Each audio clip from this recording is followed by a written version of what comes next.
Hello dear students, welcome to another video of Polity Today. We will discuss a very important topic on Polity Today, that is the evolution of Indian Constitution. How the Constitution evolved in a step by step manner, starting from the company rule to the drafting of the Constitution. It happened mainly through four phases. First is the colonial rule from 1600 to 1858. That is when the rule of the control of East India Company was there. Then comes the constitutional reforms from 1858 to 1935. That is after the Sepoy Mutiny, and a series of legislative acts introduced under the direct British rule. So the direct British control was at that time from 1858 to 1935. Then comes the independence movement phase, that is the reforms and negotiations due to increasing pressure for independence by the Indian leaders, and it was from 1900 to 1935 to 1947, that is till independence. And fourth phase is the constitutional development phase, that is from 1947 to 1950, when the actual constitution was drafted by the Constituent Assembly, and it is the formation of Constituent Assembly and drafting of the Constitution. And these are the main four phases of evolution of Indian Constitution. We will discuss one by one. First phase is East India Company rule, that is from 1600 to 1858. First comes the Regulating Act of 1773. It is the beginning of British parliamentary control over Indian administration. Before that, only the company control was, East India Company control was there, but the beginning of British parliamentary control was from the Regulating Act of 1773, under which the Governor of Bengal made Governor General of Calcutta, Bombay and Madras provinces, and he was empowered to make rules and regulations. And also a Supreme Court was established in Calcutta under this act, and Warren Hastings became the first Governor General of India. Then comes the Pitt's India Act, that is in 1784.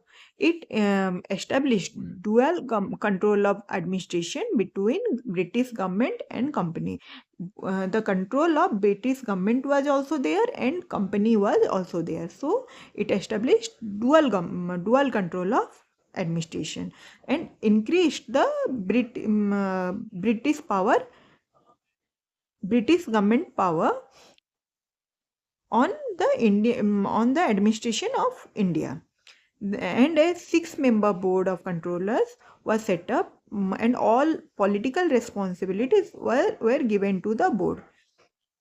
They helped the Governor General in the administration.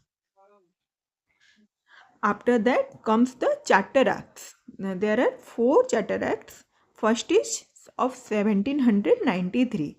In Charter Act of 1793, courts were given power to interpret the rules and regulations.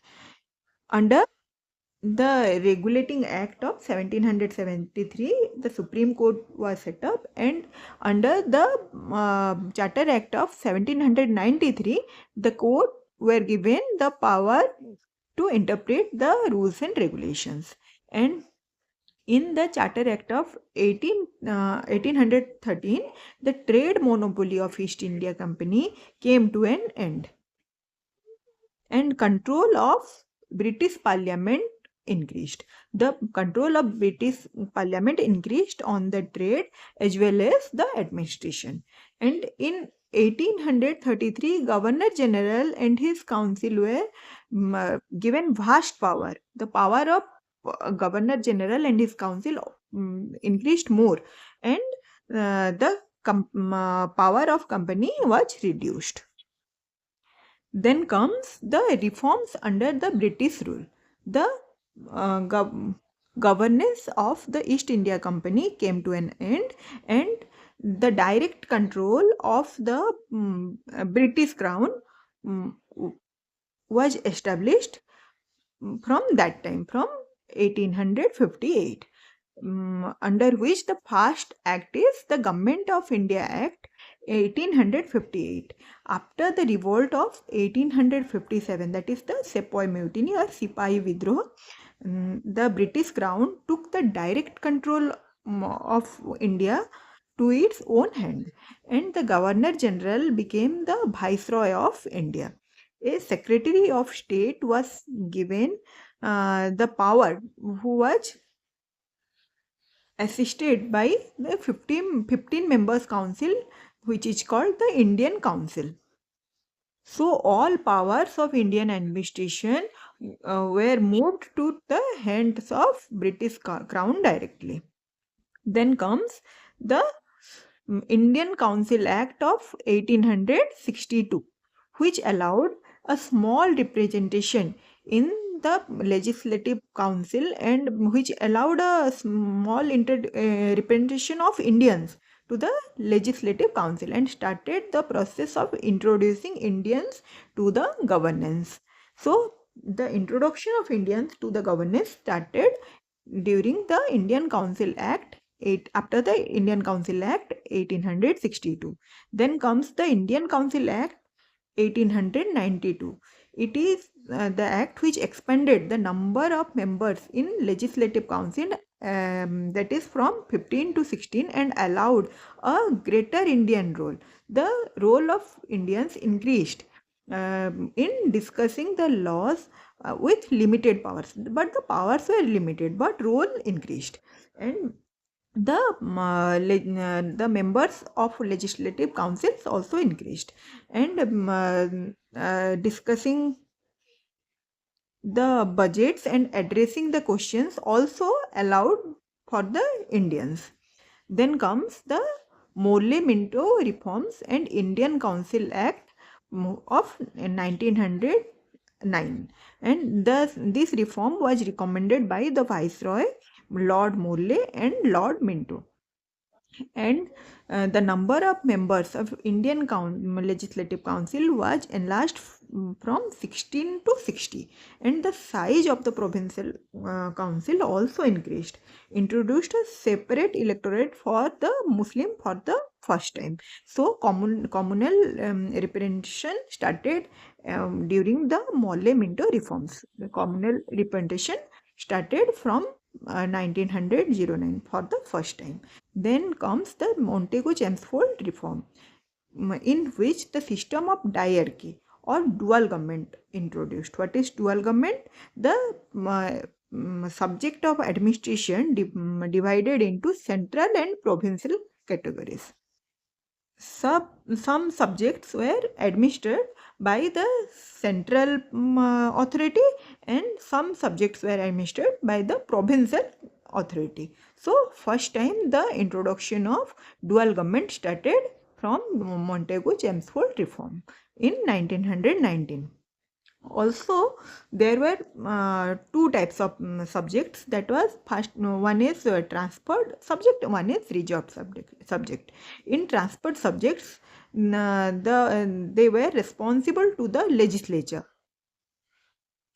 in which there was the transfer subjects were the subjects in which both the center and the provinces have powers, and in the reserved subjects there was no responsibility to the legislature. So only the provinces had the power which is exercised in the reserved subjects. Indian legislature was made bicameral for the first time.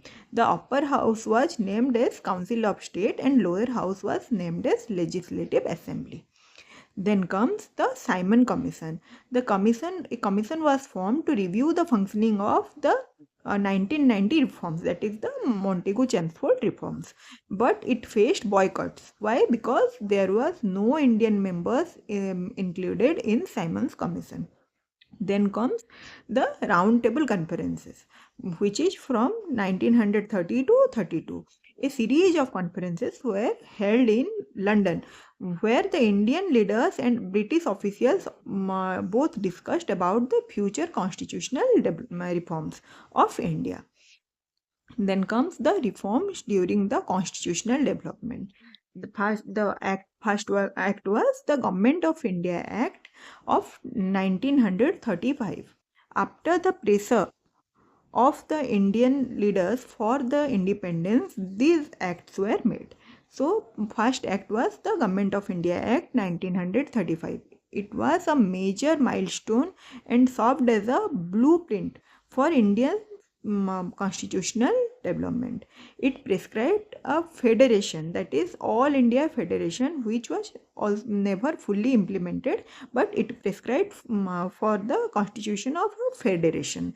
It expanded the Indian electorate, also introduced the bicameral legislature in the provinces too. The act was subjected to three lists. First is federal list, second is province list, and third is the concurrent list. In the federal list, the center has the power, and in the provincial list, the provinces had the powers, and in the concurrent list, both federal and provincial legislature had competence, had powers. However, the dominion status was not conferred as promised in the by the Simon Commission. The dominion status to India was not conferred. Then comes the Cripps mission in 1942. The British government sent Sir Stafford Cripps to negotiate with the Indian leaders on self-governance, but it failed. Then comes the Cabinet Mission Plan, that is in 1946. It proposed a plan for independence and formation of a constituent assembly to draft a new constitution, and it was the key step towards the self-rule. And then comes the last, the Indian Independence Act 1947. It divided British India into two independent dominions, that is India and Pakistan, and authorized both in nation to draft their own constitution. And it is also known as the Mountbatten Plan. And the independence was given to India, but the independent India was divided into two countries, that is India and Pakistan, and both were authorized to make their own constitution, to draft their own constitution. This is all about the steps of which making Indian Constitution of India before the independence.